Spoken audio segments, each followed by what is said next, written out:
Okey, Assalamualaikum dan selamat pagi semua. Sihat tak hari ini? Alhamdulillah, okey. Dah makan ke belum ni? Belum ya? Okey. Hari ini bersama dengan saya, Cikgu Ain dalam subjek binaan bangunan.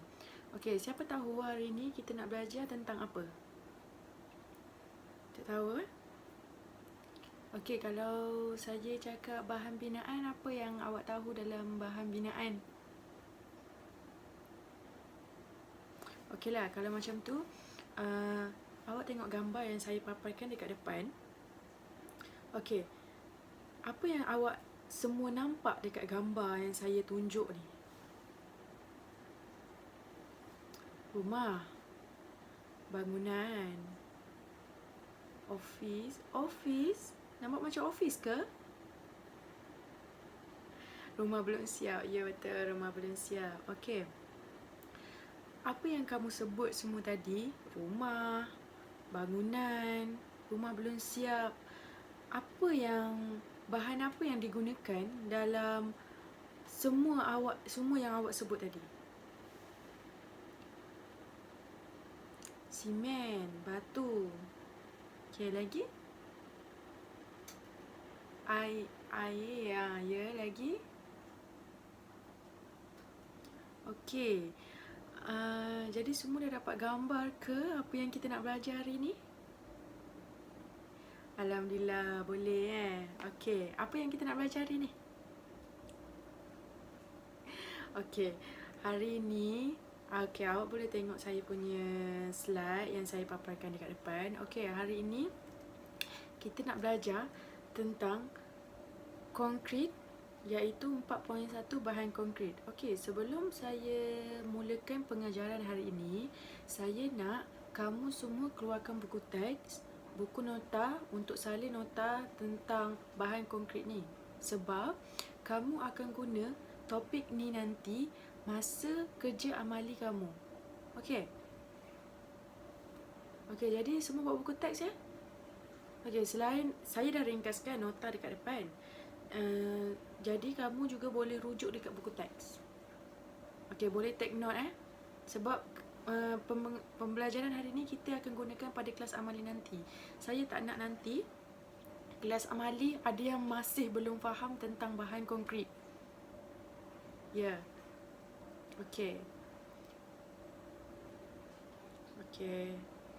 Okey, seterusnya saya akan terangkan tentang konsep konkrit.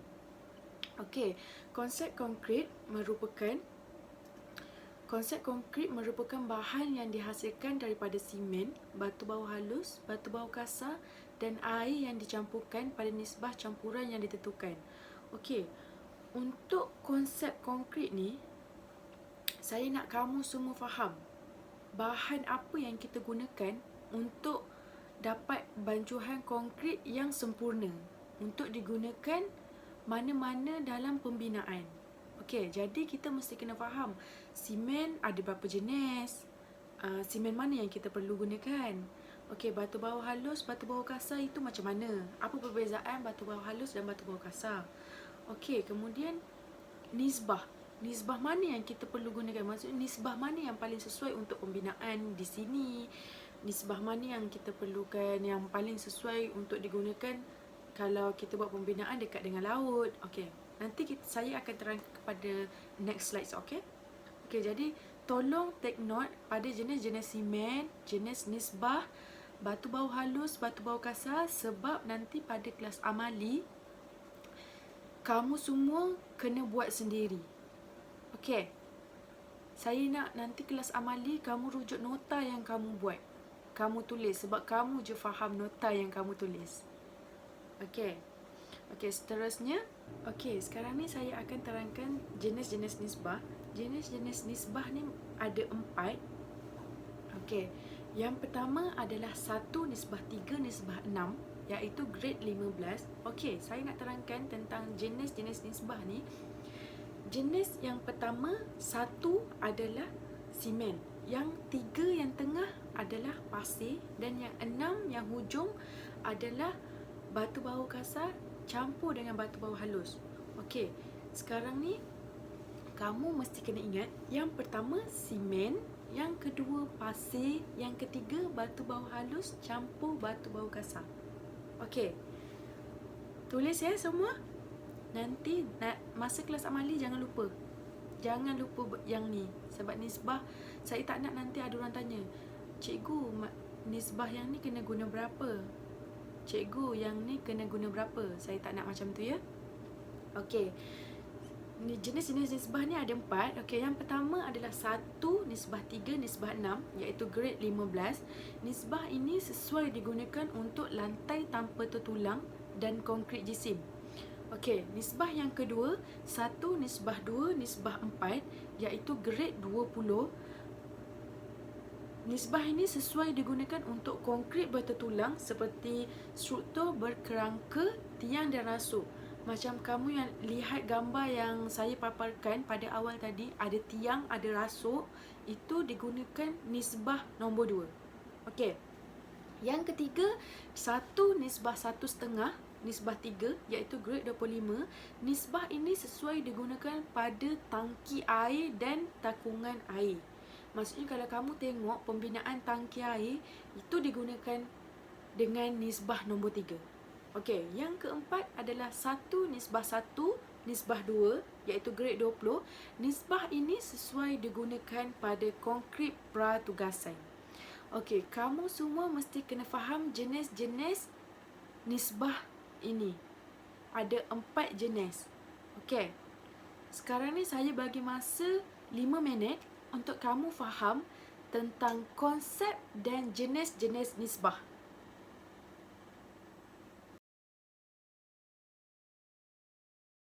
Okey, semua dah faham konsep dan jenis-jenis nisbah? Okey, kalau macam tu saya nak panggil Amira. Okey, Amira, apa yang kamu faham tentang konsep bahan konkrit? Okey, bagus. Okey. Okey, kamu boleh duduk. Okey, saya nak tanya Syafiqah. Okey, Syafiqah, jenis-jenis nisbah ada berapa? Ada 4. Okey, bagus. Okey, yang pertama, nisbah berapa yang saya sebut tadi?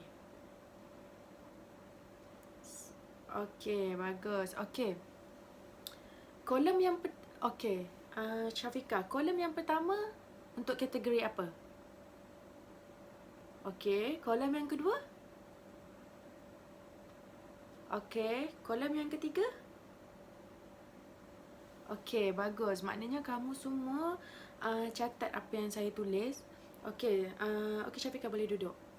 Okey, seterusnya saya nak masuk kepada jenis-jenis kegunaan bahan konkrit. Okey, sekarang ni apa yang saya paparkan dekat slide, saya dah ringkaskan. Dekat buku ada juga. Tapi kamu boleh tulis nota apa yang saya tulis kat depan, apa yang saya paparkan dekat depan untuk lagi faham lah, lagi ringkas. Sebab yang kat depan ni saya dah buat point-point, jadi kamu lagi senang faham lah daripada buku. Okey. Okey, yang seterusnya ni saya akan terangkan jenis-jenis kegunaan bahan konkrit. Jenis-jenis kegunaan bahan konkrit ni ada 4. Okey, yang pertama simen, yang kedua batu bau halus dan batu bau kasar, yang ketiga air, dan yang keempat elemen tambahan. Okey, kamu boleh tengok pada slide yang saya paparkan. Okey, simen mempunyai 6 jenis simen yang boleh digunakan dalam bancuhan konkrit dengan kegunaannya tersendiri. Nanti next slide saya akan terangkan 6 jenis simen tersebut.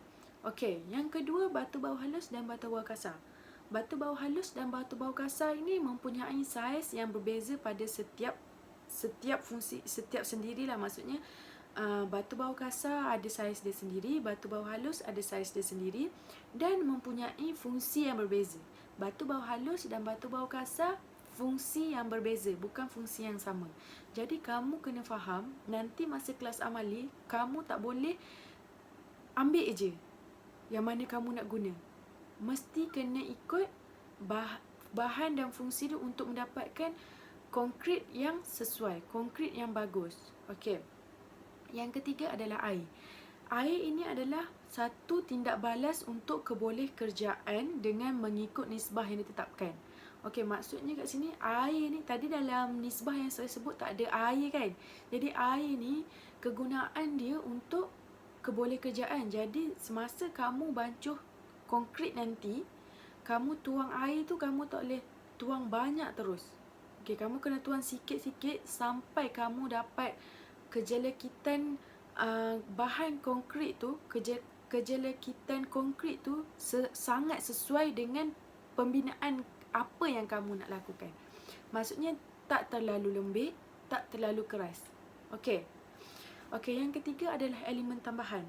Elemen tambahan ni mempunyai 3 jenis dan mempunyai fungsi yang berbeza pada setiap 3 jenis. Ini pun saya akan terangkan kepada kamu semua pada next slide. Apa nama 3 jenis elemen tambahan ni dan apa fungsi setiap elemen tambahan. Okey. Faham semua? Saya laju sangat ke? Okey. Nanti kalau saya laju sangat, bagi tahu ya. Siapa yang tak faham boleh angkat tangan terus, saya akan terangkan lagi. Okey. Okey, seterusnya saya akan terangkan jenis-jenis simen. Tadi jenis-jenis simen saya cakap ada berapa? Okey, bagus. Ada 6. Okey. Jenis-jenis simen ada 6. Yang pertama adalah simen Portland biasa. Kamu boleh tengok dekat slide yang saya terangkan. Okey. Simen Portland simen Portland biasa ni biasanya lah digunakan secara meluas dalam industri pembinaan. Kebanyakan dalam pembinaan, kamu tengok simen yang digunakan mestilah simen Portland biasa. Okey. Yang kedua adalah simen Portland cepat keras. Simen Portland cepat keras biasanya digunakan untuk pembinaan yang memerlukan kekuatan yang cepat seperti pembinaan asas. Okey. Yang ketiga adalah simen Portland biasa, simen Portland haba rendah. Okey, simen Portland haba rendah biasanya digunakan dalam pembinaan seperti empangan, tembok penahan dan jambatan. Okey. Yang keempat adalah simen Portland putih. Biasanya digunakan untuk kerja kemasan jubin, terrazzo dan marmar. Biasanya kalau kamu tengok dalam pembinaan ataupun dekat rumah kamu pernah pasang mozaik, jubin kan, terrazzo, marmar, biasanya ada dia biasanya lah pekerja tu akan guna simen Portland putih. Dia macam plaster. Okey. Yang kelima adalah simen Portland lebih alumina. Simen Portland lebih alumina. Okey. Simen Portland lebih alumina biasanya digunakan dalam binaan di tepi laut, kawasan yang bersulfat dan berasid. Sebab tahu tak sebab apa? Okey, sebab kalau pembinaan dekat dengan laut, dekat dengan air laut ni masin. Biasanya bangunan dekat situ, pembinaan dekat situ dia cepat terhakis. Ya, kalau kamu perasan, okey, tak apalah, nanti saya akan tunjuk gambar macam mana pembinaan dekat tepi laut. Dia punya konkrit, macam konkrit tertulang ke apa, dia cepat terhakis sebab air laut. Okey. Okey, yang keenam, yang terakhir sekali adalah simen Portland warna. Biasanya digunakan dalam kemasan lepaan. Okey, kamu semua faham tak sampai dekat jenis-jenis simen ni? Okey, faham. Okey, nanti kalau tak faham, tolong angkat tangan ya. Saya nak kamu betul-betul faham dalam topik ini sebab kamu akan gunakan dalam kelas amali nanti. Okey. Okey, seterusnya saya terangkan tentang batu bau halus dan batu bau kasar. Okey, tadi saya ada cakap kan, batu bau halus dengan batu bau kasar ni berbeza. Fungsi dia pun berbeza, bentuk dia pun berbeza. Okey, batu bau halus ni dia halus. Dia selalunya orang panggil pasir. Okey, batu bau halus atau pasir ini mempunyai saiz yang tidak melebihi 5 mm.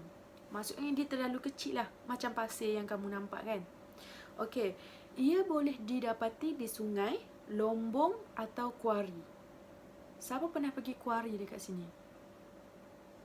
Okey, kalau kamu pergi kuari, kamu akan nampak banyak jenis batu.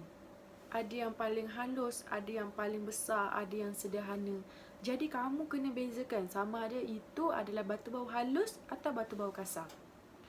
Okey, jika ingin menggunakannya dalam pembinaan, perlu dipastikan tidak mengandungi benda asing. Maksudnya kalau kamu nak guna pasir tu, tak nak ada bahan asing lah dalam tu, supaya tidak rosak awak punya bancuhan konkrit tu. Contohnya bahan asing apa? Tai kucing, ataupun rumput-rumput kering, daun-daun kering, ataupun ada batu bau kasar dalam tu walaupun satu. Okey. Untuk batu bau kasar ni berdiameter lebih daripada 5 mm. Maksudnya dia lagi besar daripada batu bau halus. Okey, kalau nak gunakan pun sama, kena bebas daripada benda asing supaya dia tidak mempengaruhi kekuatan bahan konkrit yang awak nak gunakan tu. Okey. Dan ia mempunyai 5 sifat kualiti yang perlu ada untuk memastikan batu bau tersebut kuat. Antara sifat dia adalah bentuk butiran. Maksudnya bentuk dia tu, kamu pernah tengok batu sungai tak? Okey, batu sungai tu dia smooth, dia rata je. Dia punya tekstur tu terus rata. Okey. Kalau batu bau kasar ni, dia bukan macam batu sungai. Sebab batu bau kasar ni dia ada tajam, macam menggerigi kan. Sebab itulah puncanya, itulah sifat kekuatan dia untuk mencengkam. Kalau batu dekat sungai, macam batu yang jenis besar-besar dekat sungai, tapi permukaan dia rata, dia tidak mencengkam terlalu kuat untuk sesuatu pembinaan tu. Okey, faham Okey. Dia punya kekuatan kuat, dia punya ketelepaan dan kelengaian dia pun kuat. Okey, bentuk butiran dia tu mesti spesifik bentuk batu bau kasar ya. Kamu kena pandai beza. Dia bukan macam batu sungai yang rata je. Okey, faham? Okey. Okey, seterusnya saya nak terangkan tentang jenis elemen tambahan. Ya? Ya, Daniel? Air. Okey, air ni saya tak ada terangkan sebab air tak ada jenis pun. Air ada satu jenis sahaja. Ya. Ya, okey. Okey, seterusnya saya terangkan tentang jenis elemen tambahan. Okey, jenis elemen tambahan ada 3. Yang pertama, pencepat, iaitu selalunya lah dipanggil accelerator. Okey, pencepat ini berfungsi untuk mempercepatkan kadar pengerasan awal konkrit. Bahan asas pencepat ini adalah kalsium klorida dan ia boleh menyebabkan hakisan pada tertulang. Okey. Yang kedua adalah pemudah adun, iaitu plasticizer. Ia mempertingkatkan kejeleketan konkrit. Bahan asas dalam pemudah adun ini adalah natrium gluconate atau kalsium lignosulfurat. Okey, kamu kena tahu apa bahan utama dalam setiap jenis elemen tambahan sebab saya pasti pada peperiksaan kamu atau ujian kamu mesti akan masuk topik ini. Dia mesti akan tanya, apakah bahan asas bagi pencepat? Apakah bahan asas bagi pemudah adun? Okey, kamu kena take note, kena fahamkan betul-betul. Okey. Dan yang ketiga adalah digunakan untuk konkrit yang berkekuatan tinggi. Okey, yang terakhir jenis-jenis elemen adalah pelambat, iaitu retarder. Okey, pelambat ini untuk melambatkan masa pengerasan awal konkrit sehingga 1 jam. Okey, faham tak maksud dia macam mana? Okey, maksudnya bancuhan simen dekat tempat lain, construction tu dekat lain, pembinaan tu dekat lain. Faham tak? Maksudnya, okey, lori simen daripada tempat lain. Kamu dah bancuh simen dalam lori tu, dah bancuh simen, dah masukkan dalam lori tu. Kemudian lori tu, perjalanan lori tu nak pergi dekat pembinaan tu mestilah tidak melebihi 1 jam. Kalau lebih daripada 1 jam, maknanya simen yang dalam lori tersebut akan mengeras. Sebab tu adanya pelambat ni, adanya retarder ni, supaya simen yang dalam lori tu tidak mengeras sampai dekat tempat pembinaan tersebut. Ya. Okey, faham ya? Okey. Kemudian dia digunakan di kawasan iklim panas yang melampau. Sebab apa? Sebab tempat yang panas ni selalunya simen cepat mengeras kan. Jadi dia tambahlah retarder ni, tambahlah pelambat ni supaya simen tu lambat keras. Okey, faham? Okey, yang ketiga, membantu mengurangkan penjujuran, iaitu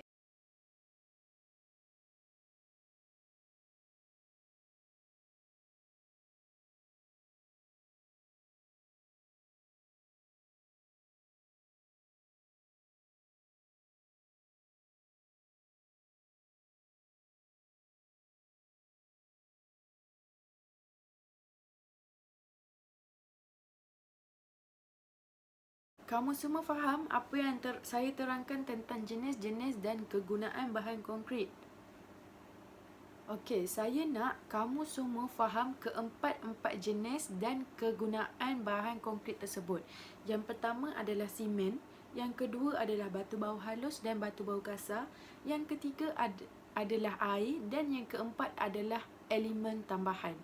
Saya bagi masa pada kamu 5 minit untuk kamu fahamkan. Saya akan panggil nama secara rawak untuk terangkan satu persatu. Boleh?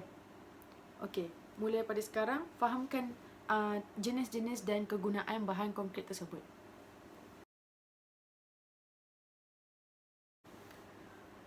Okey, semua dah faham? Okey, kalau macam tu saya nak panggil siapa hari ni yang kena? Okey, saya nak panggil Fatin. Okey, Fatin, saya nak tanya jenis-jenis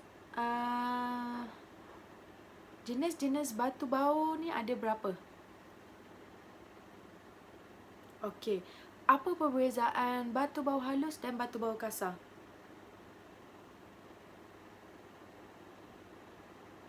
Okey, bagus. Okey, Fatin, kamu boleh duduk. Okey, saya nak panggil Amirul. Okey, Amirul, ada berapa jenis elemen tambahan? 3 jenis. Okey, apa yang pertama? Okey, yang kedua? Okey, yang ketiga? Okey, Amirul boleh duduk. Saya nak panggil Izzati. Okey, Izzati, apa fungsi retarder? Fungsi pelambat. Ya, pelambat tu retarder. Okey. Kamu ada tulis nota tak ni? Okey, baca dekat nota kamu apa yang kamu tulis. Fungsi retarder.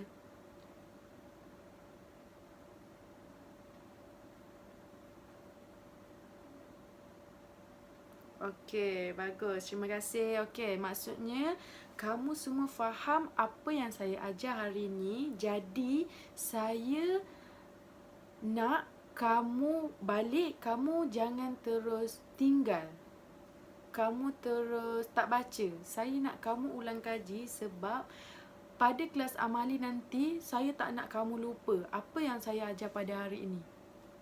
Okey, nisbah mana yang sesuai digunakan pada kelas amali nanti? Bahan konkrit apa yang kita gunakan untuk amali nanti? Okey, memandangkan kamu semua faham apa yang saya ajar hari ini, boleh tak kalau saya nak bagi lembaran kerja? Okey, ada siapa yang cakap tak boleh tu? Okey, yelah. Okey, sekarang ni kamu keluarkan handphone masing-masing dan kamu boleh scan QR code yang saya paparkan dekat depan.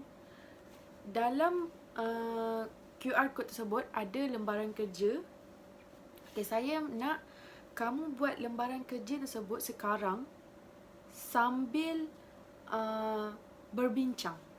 Saya bagi masa 10 minit untuk kamu siapkan lembaran kerja tersebut sambil berbincang. Saya masih ada. Kamu boleh tanya kalau ada yang tak faham. Okey. Okey. Okey, boleh mula sekarang ya?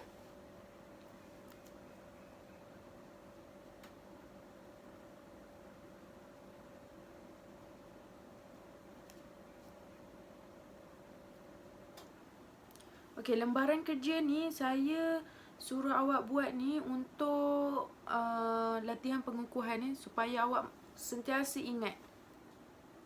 Sebab awak belajar dalam binaan bangunan, benda ni menjadi basic tau bagi awak. Bagi awak semua. Ya.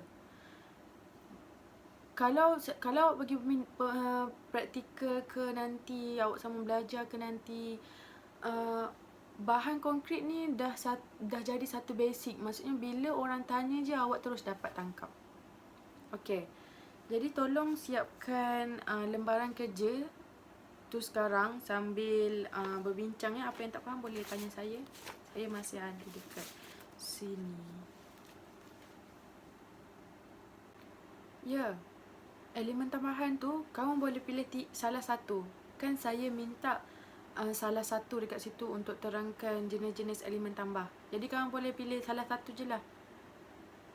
Ya, sama ada plasticizer, retarder. Kamu boleh pilih. Ya, okey. Batu bau kasar tu, batu bau tu kena tulis dua-dua. Batu bau kasar atau batu bau halus. Ingat, batu bau halus bersaiz tidak melebihi 5 mm. Batu bau kasar melebihi 5 mm. Kamu kena spesifikkan tulis dalam tu. Okey.